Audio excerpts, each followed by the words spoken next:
Different's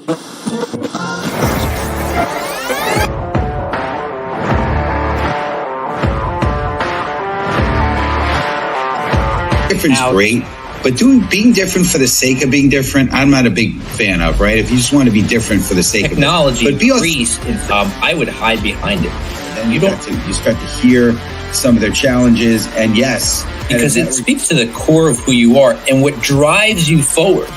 Because what makes you different is what drives you.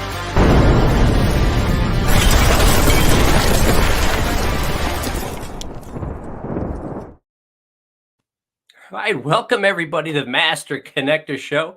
I'm your co-host, Rob Genovese, and I want to welcome you today. And hopefully you're tuning in every Wednesday at 1 p.m. Eastern Time, because we're always bringing you amazing guests. You know, Steve and I, Steve is the Master Connector, and, you know, our paths came together about 27 years ago. If you've never heard this story, we're two former shy guys, both introverts, both picked on as kids. Steve had to overcome learning challenges, whole host of things that actually make the foundation of a future winner. And that's Steve to a T today. You know, our paths diverged over time as we went our separate ways in business, but then came back together through networking, through connection. And that's the whole idea here on the Master Connector Show. We want you making great connections. We want you creating community, because we know this, everything, you know, through our experience, everything we have that's been very valuable has come from a relationship, maybe some collaboration. And so we're asking you to do the same thing. When you connect with people, but connect with people. Don't just make connections on LinkedIn or things like that. You know, you don't want to just do that, because that's not real connection. We're talking about relationships. We're talking about seeing what you can do with somebody. And this has been my path as a brand builder. Anytime I've done a collaborative effort, it's because I met somebody and so I thought maybe there's something we can do together, because maybe we hit it off really well, but we always see what the opportunity is between us. So I'm going to say this, we have a great show for you today. And this episode is sponsored by our friend, Russ Hedge. Thank you, Russ Hedge. Look, get in contact with Russ. He's going to help you transform your business. He's going to help you connect to new customers. Just head on over to our pal Russ's website, russhedge.com. His company, Russ Hedge Coaching Consulting, can help you get your business on the right track. Thank you, Russ.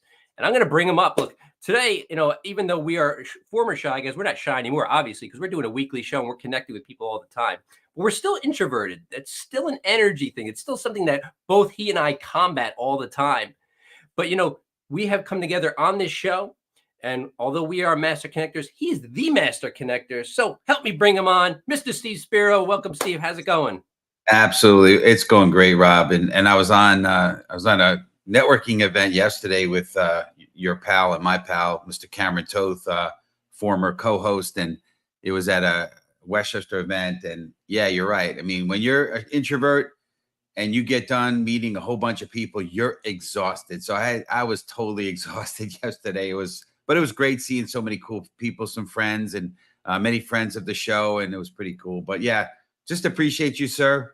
But hey, what's going on, friends? Steve Spiro, the Master Connector, coming at you live and direct. And you know, today's topic. And by the way, before we get to that, as Rob alluded to, get in the comments, connect with each other. We want to know where you're from, what city, what state. We want to know what you do. A great opportunity. This is the Connector Show, so obviously we want to have you connecting with each other. So if you're in the comments, number one, we know who you are, where you're from, and the other people that are also on the show watching can also see that, and hopefully you guys will connect and maybe even have a follow-up call after this, because I've learned in networking and connecting, the magic is in the follow-up. So, but yeah, today's topic is going to be on own it while you hone it.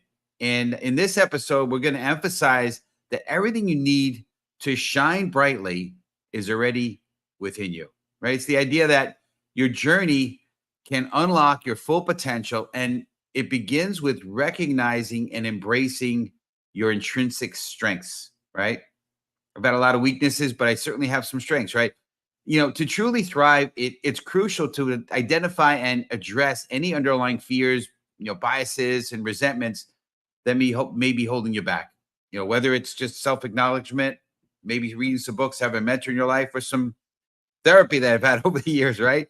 Either way, you got to get to a place where you feel good about yourself, and by doing so, you clear the path of authentic self-expression and can then focus on developing the confidence and communication skills necessary to radiate positively and connect meaningfully with others, right? And that's what it's all about today, right? It's the Master Connector Show. And just want to acknowledge real quick before we get into this, and I'm going to have you put in the hashtag Let's Go. Rob's going to be introducing our guest, but want to say, hey, what's going on, John Braden? Good to see you in the house, and our amazing loyal, community member Yolanda Chen in the house. Great to have you on here, making sure that they're checking in here. Obviously, Yolanda from Texas. And John, I think you're from Connecticut, but you got to have to tell us for sure. I believe that's what it is. But anyway, Rob, have Rob bring on our guest, and just type in "Let's Go," and exciting to have him introduce us. All right, thanks, Steve. Like I was saying earlier, every week, again, you're going to be turning in. By the way, go to the masterconnector.show website. Go check out future episodes here. You're going to see some of the amazing guests we got coming up, and today is no different. I'm very excited to introduce Robin Hatcher. She's a communication expert who brings energy, excitement, and a touch of theatrical flair to her work. She has worked with and inspired thousands of individuals from Fortune 500 companies, including brands like UBS, Equitable, AllianceBernstein, and other prestigious organizations.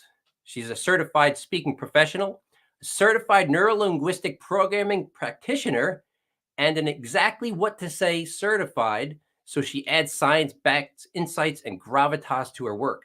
Robin is also a recovering actor, which means she knows how to captivate and command the stage. She's appeared on Good Morning America, The List TV, and many TV commercials.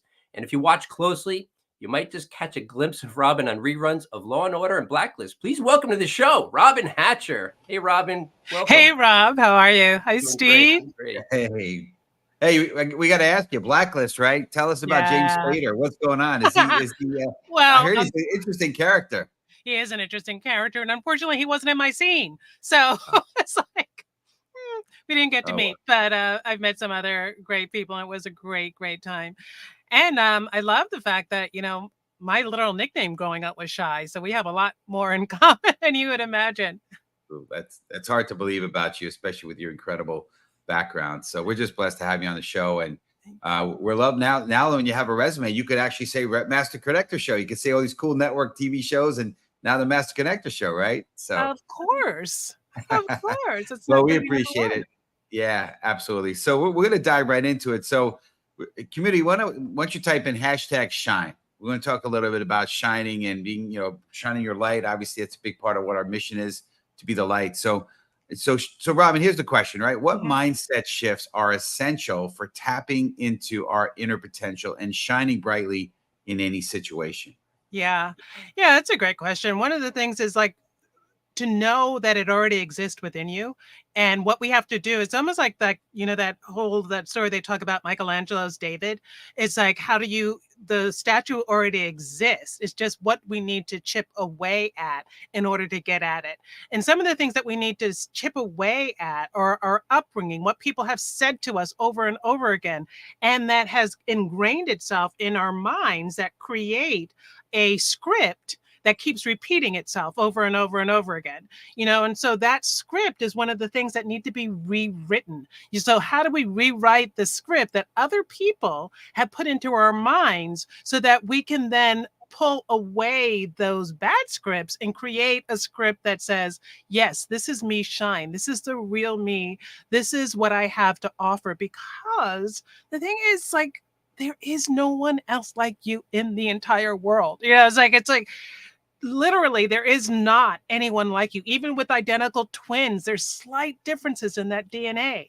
So to realize that, and then to chip away at all of these stories, all of these bad scripts, create the script that aligns with who it is that you are, so that people can see and shine and connect with that. I love that.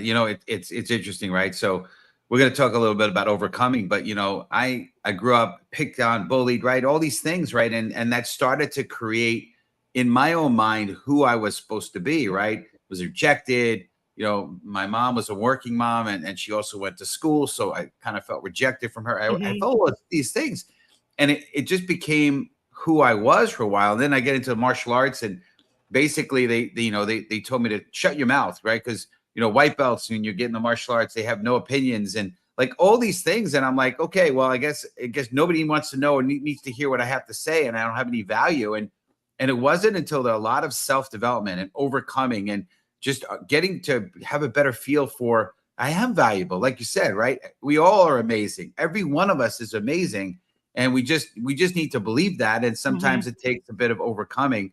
So I want to, community, type in hashtag overcome, because we want to dig into this a little bit here. And so, Robin, how can we identify and overcome the fears, biases? I don't know if that's how you say it, but in resentments that Yeah. hinder our growth and potential, right? Yeah. Step number one is recognize them. I call them the brilliance blockers, because what they do is they show up to try to block your brilliance. And the thing is, you want to recognize them and you want to get curious about them, but you also want to forgive them and learn to love them because their mission is really not to destroy you. Their brilliance blockers are there. They think that they're there to protect you. Because our brain is like I said, a lot of brain science, and our brain is built, it's like it wants to keep you safe. That's the main thing that your brain wants to do.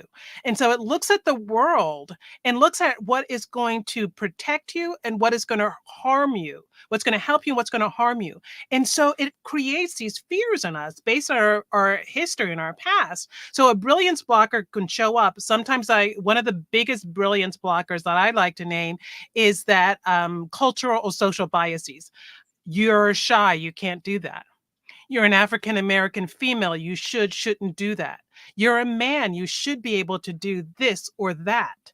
So that's one of the biases. And so it's put in our brain, and it's like, so the brilliance blocker will show up and say, oh, I'm sorry, you can't do that.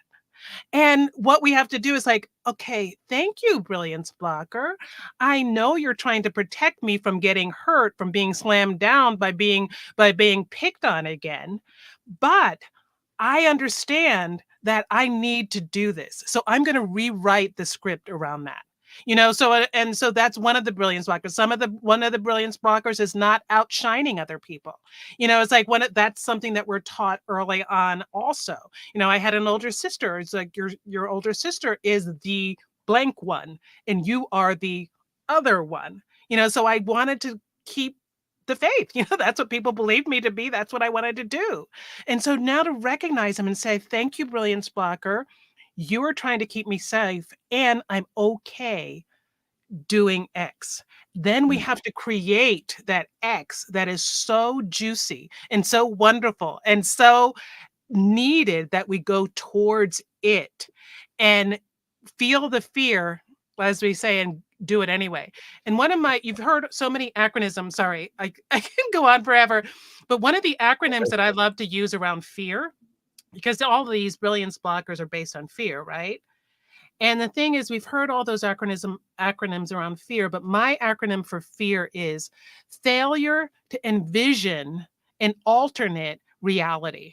Mm. Failure to envision an alternate reality. When we're afraid of something, it's as if we cannot see the alternative. We cannot see what other possibilities are out there. And so one of the ways to combat those fears and combat those brilliance blockers is to envision a reality that may not match the script that's been written into your head. That's awesome. Wow. Wow. That when you talked about the whole idea behind brilliance blockers is brilliant itself. And as you're talking, I start to remember back as being a shy guy, right? That label stuck with me Yeah. so bad. So, you think because as a young person, you accept other people's opinions of you, especially when they're older than you, because you think they know more than you. And in Right. my case, my self image was so low that I knew everybody else was smarter than me. I Right. knew everybody else was better at their jobs than me. I knew everybody else was stronger than me, richer than me, everything. And I had to overcome a lot. It took me a long time, but the one thing I had to stop doing, it was very extreme. I had to just stop listening to everybody And if somebody would talk, I wouldn't be disrespectful, but in my mind, it would be like, maybe that's true for you, but not for me. And I would have to form my own thoughts and make my own decisions and make my own mistakes just so I can understand that I have the capability. So it was kind of a proving ground to myself for a Yeah. while. So I love that. But listen, audience, put questions in the comments. Robin's gonna, we don't have much time with Robin, and she's already given us so much value here. But put your questions in the comments if you have any for Robin. Help us clarify some things maybe you're stumbling on, and we'll get to them when we can. Rob, it's so funny because what you just described, it just popped in my head. It's like you created a brilliance blocker. You know? Love that. Love that. And I didn't even know it. It's true. Exactly. I love the idea of brilliance blocker. I didn't realize that, I was doing it subconsciously as well, right? Just being able to, when I speak on stage, I like to talk about the struggles and the challenges, because I believe, and we're talking cliches sometimes, right? Whatever's and kills you makes you stronger, right? And those kinds of things, right? I've learned, I am very blessed that I had dyslexia, because it gave me the ability to be a creative problem solver, to work my way around it. So I'm very thankful about those. But I want to dig into this a little bit, Robin. So let's talk steps. So hashtag steps community. And so we want to kind of give the community some action points, right? So what are some practical steps to cultivate self-confidence and effectively communicate our true selves? And I think you were starting to allude to it a little bit. I want to kind of dig in a little bit more on that, if we could. Right. So the first step, of course, is recognizing your brilliance blockers. If you don't recognize, it's going to chase you down, and that's the thing. Is like a lot of times, it's like a lot of these aphorisms and things is like, oh, just think positive and just do this and just do that. They don't work because you have to see and look, that is a brilliance blocker there. It's like, why is it there? Start interrogating it. Get curious about it. And there's a phrase, it's not mine. What I love is to get curious before you're furious instead of furious. So get curious about where that brilliance blocker came from, what it's about, what it is trying to say, and possibly have a conversation with it. It's like, okay, thank you. So why is it that you're here? So once you've identified, once you've had that curiosity, once you've talked about it, then you start excavating, is what I call excavating the value that you may not be seeing. Because one of the things that happens is our brain has a negativity bias. So we're going to remember everything that went wrong, but we're going to forget all of the things that go right. And so one of the things that you want to do is excavate what the value is. And some of the ways that I help people do that is like, so think about things that you've done. What is the value that you're having to this job? And a lot of people will like equate their value with the job title or the job salary. And it's so much more about that. It's like, what do you bring to the workplace? What do you bring to that networking event? Are you the one that is always like having a great positive thing to say? Are you the one that goes around connecting people? Are you the one that is more optimistic? What is it that you bring to the workplace or to your friend group or to your organizations that you alone can do based on your unique qualities? And if you don't know, I have something that I call do a brand audit. Really reach out to at least 10 colleagues, friends, former mentors or former bosses or something, and think, when you think about me, what are the first 3 things that you come to mind? And you can do it anonymously. You can ask them right out and then really soak in that information, because we forget it. And we don't recognize the value that we have for other people. So excavating that value is the next step. And then the step after that is to learn how to communicate and radiate that value. So many times we think, oh, I can't, I don't want to sound braggy. That's the other brilliance blocker. I'm not gonna talk because it's gonna sound braggy. I'm gonna be that guy at the network. It's always talking about myself, And it's not about that, Talking about your value or communicating your value is about being able to help other people see you and see the potential that you could have in their own growth, in their own value. Love that. That's great. I got to tell you, this is tremendous. We're so blessed to have you on here. Now John has a question, because a big part of our show is, stories. And so he's asking for a specific example, if you wouldn't mind. So I'd love to hear too. Yeah, so one of my biggest ones being shy was, and I tell this often, I was sitting in my homeroom, my first high school. I had to go to high school, a different high school from the school I was raised in. So up until about 10 or 13, everybody in my family would call me Shy. That was my nickname. They would write Christmas cards. My mother would sign Christmas cards with her love, her daughter, and Shy was mine. So I'm sitting in a homeroom at high school, and I heard the loudspeaker announce an audition for a play. Now, when I Mm. was about 8 or 9 years old, here's another tip that you want to think about what you were like when you were about 8 or 9 years old, because that is an indicator of how you might step into your potential. When I was about 8 or 9 years old, my mother had enrolled me into an acting program Mm. because she thought it would help me get out of my shyness. Now, at the time, I wasn't ready. I couldn't own that part of myself as I sat in the class. But there was a part of me that started thinking, what if? What if? And so this freshman homeroom, there was an announcement at the loudspeaker that said there's auditions for the play at the boys' school down the street. And I started thinking, and I started reflecting back when I was 8 years old, and I started really experiencing the uncomfortableness of being in this shy straitjacket in a brand new high school where everybody was comfortable talking to each other. And it was just painful as all heck. And so I thought, how am I going to get out of this? And so I did something that was totally out of character. And this like light bulb came from up above the world and said, you're going to audition for this play. Mm. And I'm like, okay, you're going to audition. And I didn't tell anybody because that was another thing that I thought I realized very early on. It's like instinctively, I guess. And this is something you need to know too. When you're ready to change, you don't want to share it with people too early because either one, they'll talk you out of it. It's like, oh, Shy, you can't do that. That's going to be so scary. Or they would say, oh, yes, that's going to work.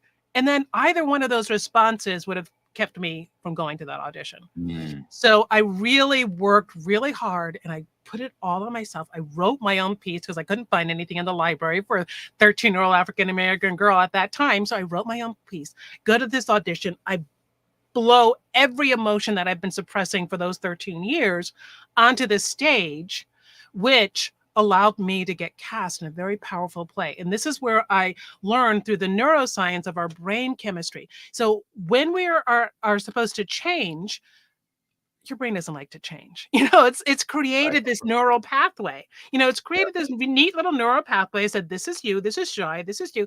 Wait a minute, everybody knows you as Shy. This is what you do. I don't want to change. But by auditioning, but by rehearsing this role, by acting as if I wasn't shy because I had to, because I was playing this powerful role as the Sphinx, I started other neural pathways started connecting. And then that neural pathway created this little tiny light place that I could walk down and say, okay, this is Shy Robin. This is another version of Robin. Sometimes I can go down this path. It's not as well worn. And sometimes I'll be drawn back into this path. And that's really what happened to start that journey down this other path that I can walk down whenever I choose. I got to tell you that one concept, and although I never went into acting, as painfully shy as I was for a long time, by the way, into my 30s. So it wasn't just like when I was a little kid. I was painful in my 30s. And I just seem to go back to this time in sixth grade when I had to do this presentation in front of the class, like the worst thing in the world. Here, child, present in front of the entire class. Get up in front, stand there and watch everybody watching you. Right. And what I decided to do was instead of presenting, I impersonated Abraham Lincoln because that was my report. Ah, And I think back and I go, why did that work? Because they applauded. I didn't wet my pants that time. Like it worked out well. And it was that exact thing you're talking about. And that was a yeah. lesson that I learned so later on. And I'm talking probably my mid to late 40s is when things started to click for me, believe it or not. Way I later. love that. I love that. And that's an exercise that I actually give to my clients, my coaching clients, because, and in my book, I have a book, Standing Ovation Presentations. And in it, I have excerpts from all different speeches, popular speeches, some film scenes that are very, very strong characters. And what I do is I have my coaching clients read as those words, because when you step outside of your own comfort zone, you can then start to feel the passion from those scripts and from that world, and then you start to incorporate it into your own life and your Yeah, own I life. actually had to create a persona. And Mhm. there's a book called The Alter Ego Effect, and Yes. I had read an Yes. excerpt from it. Yeah. And I created an alter ego for myself because I was so afraid that I had to be not afraid to Yeah. be able to take chances. So I created an alter ego for myself that I would literally step into whenever I needed to do something that scared the heck out of me. And I'll tell you, Perfect. it worked like a charm.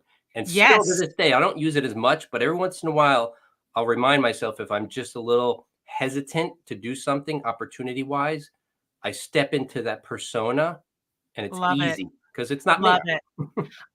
That's another exercise I give. And if anybody's interested, I have a book called Your Leadership Vision, which has creating your own story.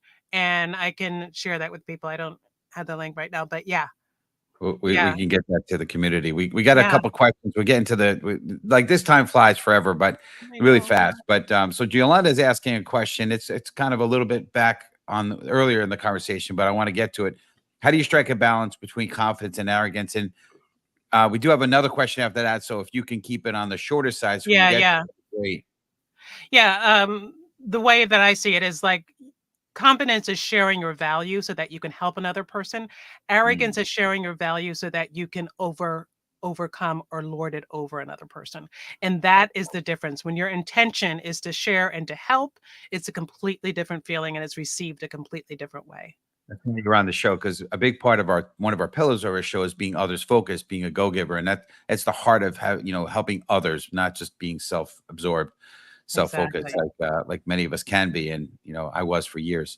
So last question here, and then we're going to wrap things up. And so question, Robin, what role does self-acceptance play in your journey of personal growth? Again, we're getting at the end of the hour, half hour here, so but yeah, as best you Yeah, can. yeah. And as quick as Yeah, you that's can. an excellent question. And it goes to the fact of knowing your individuality. And also what Rob was saying is like not believing other people's opinion of you. And your self-acceptance is like, yeah, I'm flawed.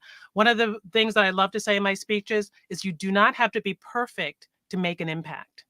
And so that's the thing. It's like if you can accept yourself as you are, you can still have an impact. And that's the goal, is to have an impact.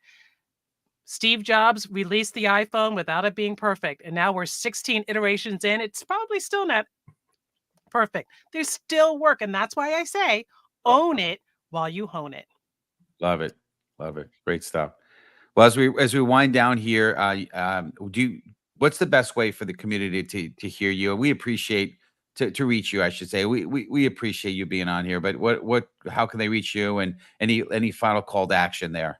Yeah, my favorite platform is LinkedIn. So please connect with me, follow me on LinkedIn, and reach out, DM me if you have any questions. Like I said, I'll get Steve and Rob this booklet for you. And if you know anybody looking for a dynamic speaker, I'm your gal. For sure, we appreciate you. Thank you. We're going to put you in the green room. But hope to see you. And if you can wait around a few minutes for us. Right. So Awesome. thank you. I mean, that's good stuff right there, Steve. I mean, I wish I had known Robin a long time ago because it maybe wouldn't have taken me, Seriously, 48 years to overcome some of that stuff. But look, seriously. speaking of overcoming, everybody, look, Steve is a great example of overcoming, and you're going to want to, find out what, I heard this a long time ago. If you want to know how to be successful, read the thoughts of successful people. So you want to get Steve's book. I'm going to put it in the chat right now in the comments. Get Steve's book. He talks about some of the things he had to do to overcome to get to where he is today. And I know he's not even where he wants to be. He's got a journey like all of us do. But get his book. I highly recommend it. You'll learn something from it. And some of the greatest inspiration comes out of the people who had the greatest overcoming. So appreciate I that. appreciate it. Thank you, Rob. I appreciate that. And next week, make sure you tune back to us again. Go to the masterconnector.show. Number one, if you want to be a sponsor of an episode like Russ has been over the last few months here, we'd love to see you, and also to see what the next episodes are. Next week, we're going to be doing episode 166 with Serve before selling with Steve Ramona. What an amazing man. You're going to not want to miss this. June 5th. Tune in for sure. Be there, be square. It's going to be amazing. But I just want to, close with some thoughts here, right? And, you guys might have know some of the story. I've heard it a little bit, but Colonel Harlan Sanders, the founder of Kentucky Fried Chicken, right? AKA KFC, right? Faced numerous setbacks through his life. He worked a variety of jobs from farming to operating a ferry boat before opening his own service station at the age of 40, right? So if you're a little older, listen, life is not over, right? You're just getting started at 40. It was there that he began serving his famous fried chicken, which quickly gained popularity.